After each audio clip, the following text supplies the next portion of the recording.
పాల్నార్ మండల కేంద్రంలో ఉన్నటువంటి గురుకులాలలో 10వ తరగతి చదువుతున్న విద్యార్థి ఈ రోజు ఉదయం ఉరేసుకొని చనిపోవడం జరిగింది.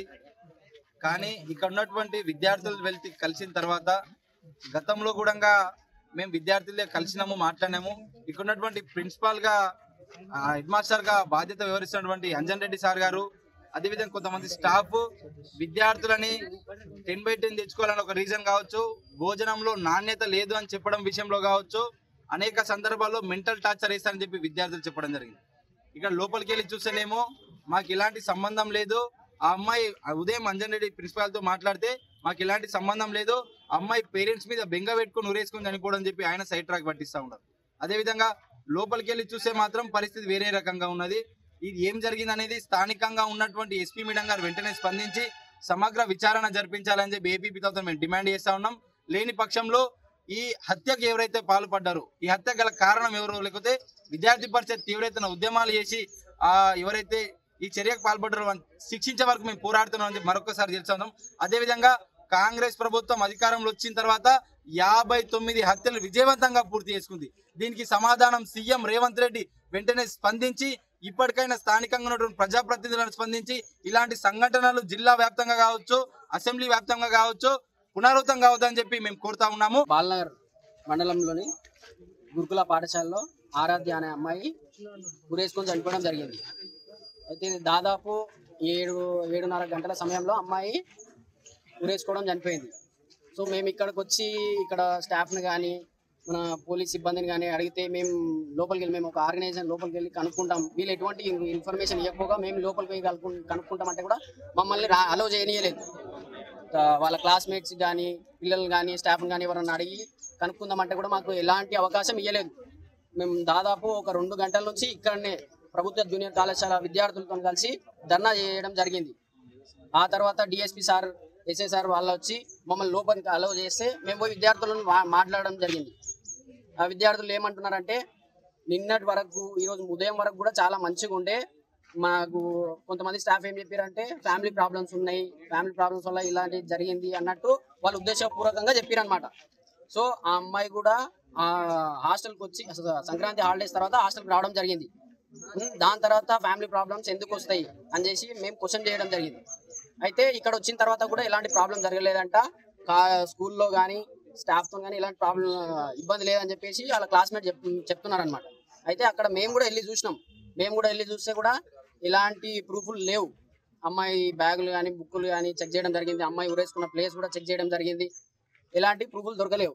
అయితే డిఎస్పీ గారు, సిఏ గారు మాకు మాట ఇచ్చారు. మేము గత 2 గంటల నుంచి ధర్నా చేయడం జరిగింది. సో ఈ సమస్యకి ఖచ్చితంగా మేము పరిష్కరిస్తాము, దీని వెనకాల ఎవరున్నారు అని చెప్పేసి, ఎవరున్నా సరే కఠినంగా చర్య తీసుకుంటామని చెప్పేసి వారు మాకు మాట ఇవ్వడం జరిగింది. ఈ స్కూలు దాదాపు 1985లో స్టార్ట్ అయింది. ఎన్నో ఆనిముత్యాలు ఈ స్కూల్ నుంచి బయటకు వచ్చినాయి, ఐఏఎస్, ఐపీఎస్, ఇంజనీర్స్, డాక్టర్స్గా. కానీ 85 నుంచి 2025 వరకు ఇలాంటి ఘోరమైన ఇది ఎన్నడూ జరగలేదు. ఇది ఉపాధ్యాయురాళ్ళ పని అని జరుగుతుంది అనుకుంటున్నాను. ఎందుకంటే అమ్మాయి ఉరేసుకునే స్టేజ్ వచ్చిందంటే ఏదో తప్పు జరిగి ఉంటుంది. కాబట్టి దాన్ని ప్రభుత్వం బాధ్యత వహించి చర్యలు తీసుకోవాలి. లేకపోతే అమ్మాయికి న్యాయం జరిగేంత వరకు మా బీఆర్ఎస్ పోరాడుతూనే ఉంటుంది. ఎన్నడూ కూడా జరగని ఇలాంటి స్కూల్లో నిన్న మొన్న వచ్చిన ప్రిన్సిపాల్ అక్కడ ఒకసారి సస్పెండ్ అయ్యి వచ్చిన తెలిసింది. ఆమె ద్వారా ఏమన్నా జరిగిందనే కొద్దిగా అనుమానం ఉంది. లేదా తోటి విద్యార్థుల లేదా ఆమె శారీరకంగా ఏమన్నా అవస్థపడుతుందా అనేది తెలియదు. దాని వెంటనే అధికారులు చర్యలు తీసుకొని ఆ కుటుంబానికి, అమ్మాయికి న్యాయం చేకూరాలని మా బీఆర్ఎస్ పార్టీ తరఫున కోరుకుంటున్నాం. ఎక్కడెక్కడి నుంచో మారుమూల గ్రామాల నుండి ఇక్కడ చదువుకోవడానికి వచ్చిన విద్యార్థులకు ఇటువంటి సంఘటనలు జరగడం దురదృష్టకరం. వాళ్ళ తల్లిదండ్రుల ఆవేదన గిట్ట మనం ఇక్కడ అర్థం చేసుకోవాలి. ఈరోజు మన కాంగ్రెస్ పార్టీ రాష్ట్ర ప్రభుత్వం ఏర్పడిన నాటి నుండి సంవత్సరం అవుతున్న గతంలో కేసీఆర్ ప్రభుత్వం గాడిలో పెట్టిన పరిపాలనకు ఈరోజు గాలి కొదిలేసి ఇష్టానుసారంగా అమ్మాయిల మీద అగత్యాలు కాకుండా అత్యాచారాలు, మహిళల మీద వేధింపులు ఎన్నో సంఘటనలు చూస్తున్నాం తెలంగాణ రాష్ట్రంలో. కానీ ప్రభుత్వం ఏం చేస్తా ఉంది? మేము అడుగుతా ఉన్నాం. సంవత్సరం అయింది బీఆర్ఎస్ పార్టీ ఇప్పటి వరకు మేము ప్రశ్నించలేదు, నోరు ఇప్పలేదు. ఎందుకంటే కొత్తగా వచ్చిన ప్రభుత్వం ప్రజలకు ప్రజాపాలన అంటారు కాబట్టి ఏదో మంచి చేస్తారని చూస్తా ఉన్నాం. కానీ ఎక్కడ మంచి చేయకుండా పర్వాలేదు. కానీ ఇక్కడ ఉన్న రాష్ట్రంలో ఉన్న గతంలో ఉన్న ఒక సిస్టమేటిక్ గా విద్యార్థుల విషయంలో కావచ్చు, స్కూల్ విషయంలో కావచ్చు సమస్య లేకుండా గతంలో పరిపాలన జరుగుతా ఉంది. ఆర్ఎస్ ప్రవీణ్ కుమార్ సార్, ఇక్కడ మనం యాది పెట్టుకోవాలి. ఆర్ఎస్ ప్రవీణ్ కుమార్ సార్ స్కూళ్లలో చైర్మన్ గా ఉన్నప్పుడు ఎటువంటి సమస్య రానియలేదు. ఈ రోజు చూస్తా ఉంది ఎందుకు ఇట్లా వస్తుంది? మరి ఈ అమ్మాయికి ఖచ్చితంగా పూర్తి విచారణ జరపాలి. ఇక్కడ విచారణ జరిపి న్యాయం చేయాలి. న్యాయం చేయని ఎడల ఖచ్చితంగా ఈ రోజు బీఆర్ఎస్ పార్టీ మండలంలో ప్రభుత్వం వ్యతిరేకంగా పోరాడుతుంది. అమ్మాయికి న్యాయం జరిగే వరకు పోరాడతామని చెప్పి మనవి చేసుకుంటున్నాం. మార్నింగ్ బ్రేక్ఫాస్ట్ టైంలో మార్నింగ్ స్టడీ అవర్స్ అయిపోయిందంట.